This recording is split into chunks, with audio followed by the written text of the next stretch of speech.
You may remember Michael Roscoe Blair, who became a BGSU celebrity after the release of the Stroh Center Rap video. The video was created in 2011 to commemorate the opening of BGSU's new arena and convocation center. The video went viral, and since then, it has gotten over 234,000 views. I sat down with Blair to talk about the video, which is coming up on the 10th anniversary of its release. You released a music video on BGSU's YouTube channel that went viral, by the way. So tell me a little bit about the inspiration behind that. Yeah, no, definitely. So I still remember that I was a freshman going into my sophomore year. I think it was maybe it was like 2011. And as I was going into that year, I remember that I had did a school rap called Brown and Orange by myself. Like no school was around or anything like that. I caught it, and it was kind of a remix of the Wiz Khalifa's Black and Yellow.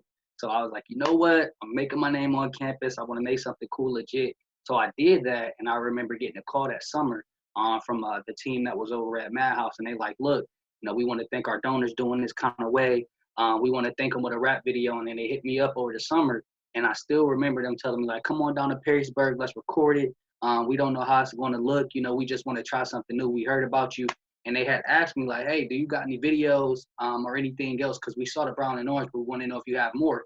I'm like, nah, that's all I got. But I just had got a MacBook too. And I remember using a photo booth feature on there, and I recorded a video making like a new little freestyle about BG. And it was like, yeah, man, you got the energy you wanted. So I still remember coming out to college.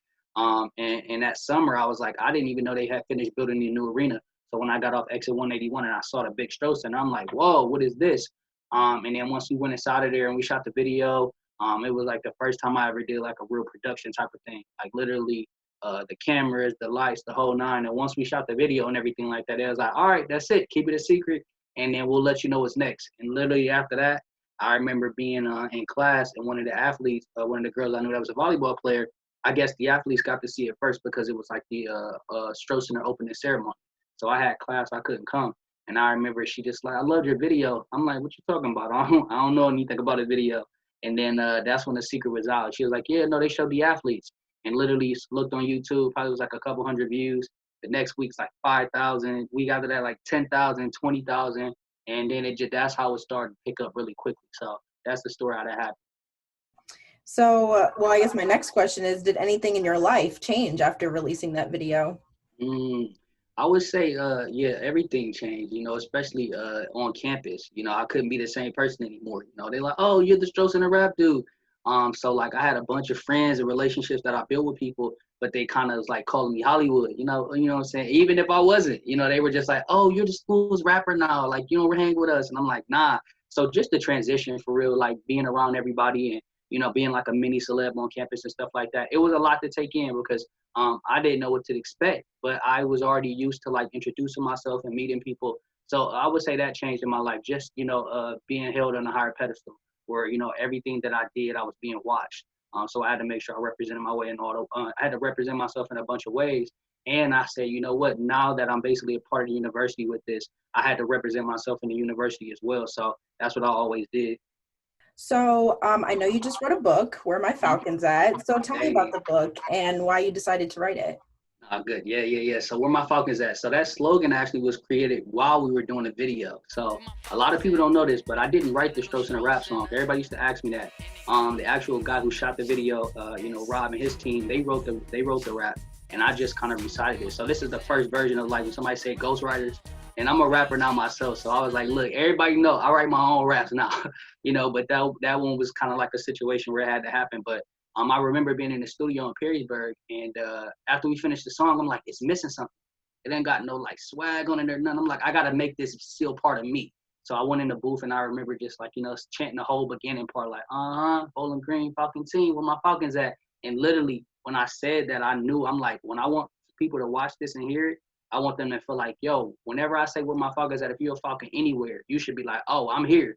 And that's how it came about. So I'm like, you know what? During the COVID happening last year in quarantine, I knew I always wanted to write a book about this because throughout my entire career, I've met so many people that remembered me from the video. And I was like, you know what? How did you get picked? How did you get picked? I see you everywhere and all this. I'm like, you know what? I got to tell people my story. Like, they only know me from the Stroh Center Rap. They don't know I'm from a Cleveland public school. They don't know I'm from the city of Cleveland. they know I'm a first generation college graduate, all those different things. And I said, I didn't want to just be labeled the Stroh Center rapper. And then everyone just thinking like, man, this is some privileged kid who, you know, is from this and got all this going on, but it's the complete opposite.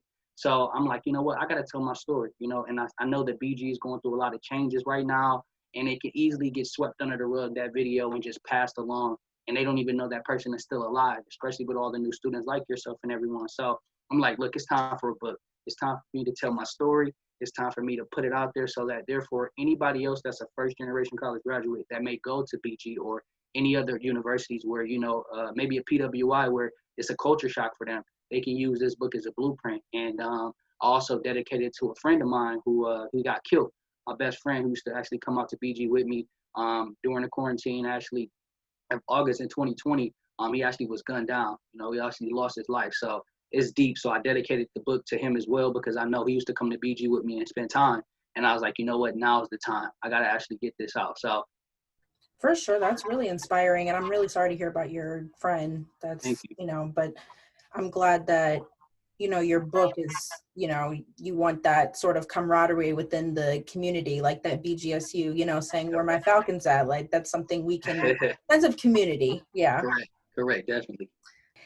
So what else have you been doing besides writing your book since you graduated from BGSU?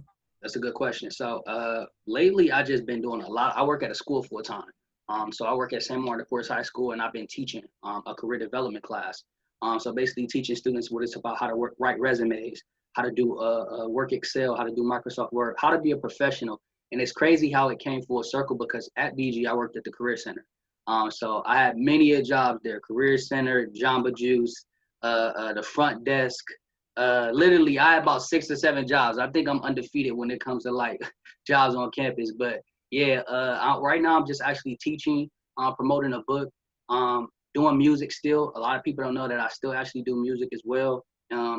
It's a lot. Financial advising. I actually have my license in life insurance, so I do a lot of financial advising in the community. And I got something big that I'm working on. I actually want to start my own school. So that's something I've really been working on, getting the paperwork together. So hopefully in a few years, actually own school will actually be created and developed. So those are many things. Of course, spending time with my family as well, and my son, my wife. I do that a lot as well too. But just building up the legacy, you know, that for my family to come. So that's what I've been doing a lot.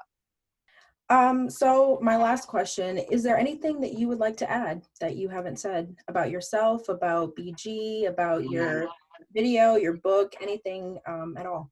Any of those that have connected with me during my time at BG, I'm looking to rekindle that relationship and reach back out and see how that I can help you and you can help me as well. So yeah, y'all, we're myfalconsat.com. Make sure y'all go check it out. The first viral college marketing rapper of the 21st century. Like this is a big deal. No one knew what viral meant. Now social media, everybody's viral.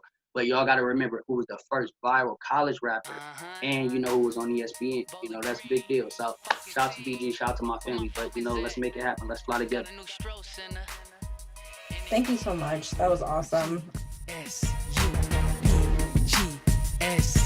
Where my Falcons at? Roscoe. BG, Stroh Center, let's go.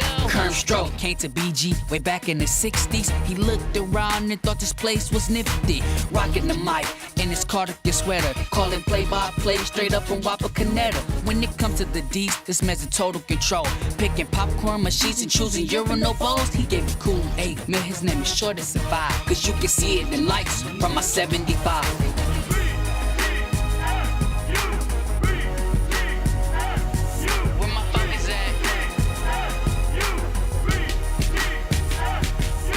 Bill, frack, whack, smack on attack. Made cash and stacks, he's giving some back.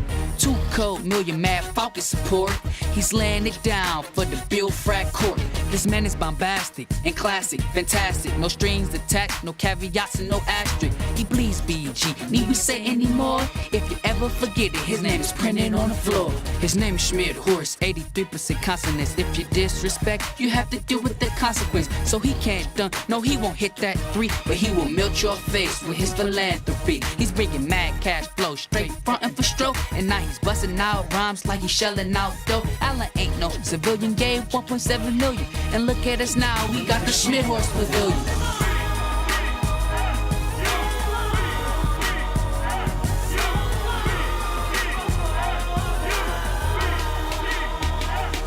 His name is Larry Miles, gave cash and pals, sporting Charles Taylors, rocking Argyles. He knows the game, y'all, he ain't no amateur. And back in the 50s, he was a student manager. Neil Young stopped searching for that heart of gold. Dude gave $1 million, case closed, I'm sold.